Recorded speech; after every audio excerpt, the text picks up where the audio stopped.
Hey guys, do you want to build a campground? And do you need some suggestions on how to find land for your campground? In this video, I'm going to give you some helpful tips on how to find campground land, what's important, and of course, we need to touch on zoning and code enforcement. Let's get started.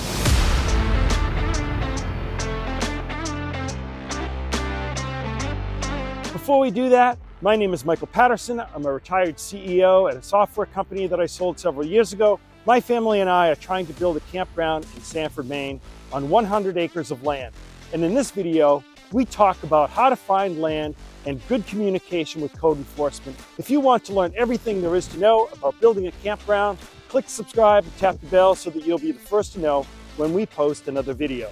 I'm sure you've heard the expression, location, location, location. Does this old saying apply to campgrounds? Well, not everybody has the pockets to purchase 25 to 50 acres on the coast, near a state park, or on a body of water.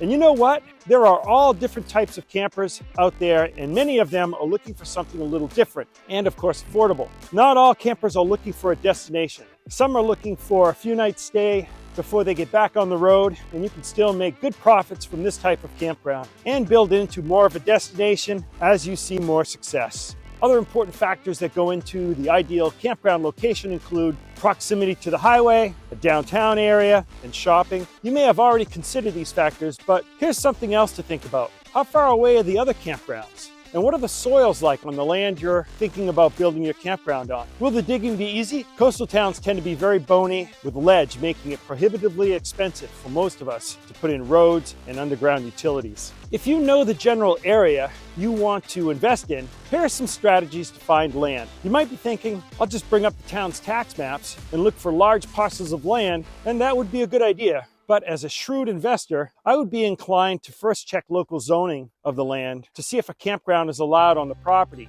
And then I would consider calling a fencing company. You see, fencing companies know what the soils are like in all of their surrounding towns. If you were to ask a local fencing company to put up a fence in Sanford, for example, they would tell you that in North Sanford, the digging's pretty bony, but in South Sanford, which is where I am, it's very sandy. So I would start looking for large pieces of land in South Sanford, as it would be considerably more expensive to put a campground in an area with a lot of rocks, to dig around, to pull out, and hopefully you wouldn't have to blast. Some of you may choose to work with a local realtor with some experience and knowledge of the local area to do this work for you. And just so you know, my other job, guys, is working as a realtor with my daughter, Margaret. So if you're interested in a particular neighborhood in York County, Maine, just give us a call, shoot us a text, send us an email, or our favorite, schedule a Zoom. We can help you find a large, affordable piece of land in southern Maine, and possibly with easy digging. And remember, before your realtor calls you with a great piece of land they just located, they better check local zoning laws to see if a campground is an acceptable use of the land.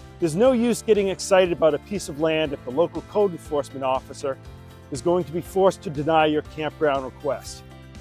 Watch my other video on campground zoning to learn more. Guys, if you're finding this video informative and you're a giving person, please give it a like.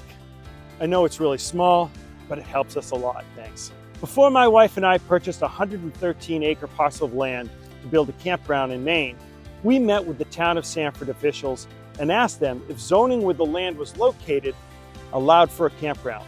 They told us a campground was an allowed use of the property, but that did not mean they would approve a campground. This makes sense, guys, because you still have to go through the town's approval process. They will want to see engineered campground plans, which will explain water, sewer, and electricity locations. Retention ponds and road locations will also need to be laid out. You can expect a several-month or even a year process to get your campground approved. Your engineering company will guide you through the approval process.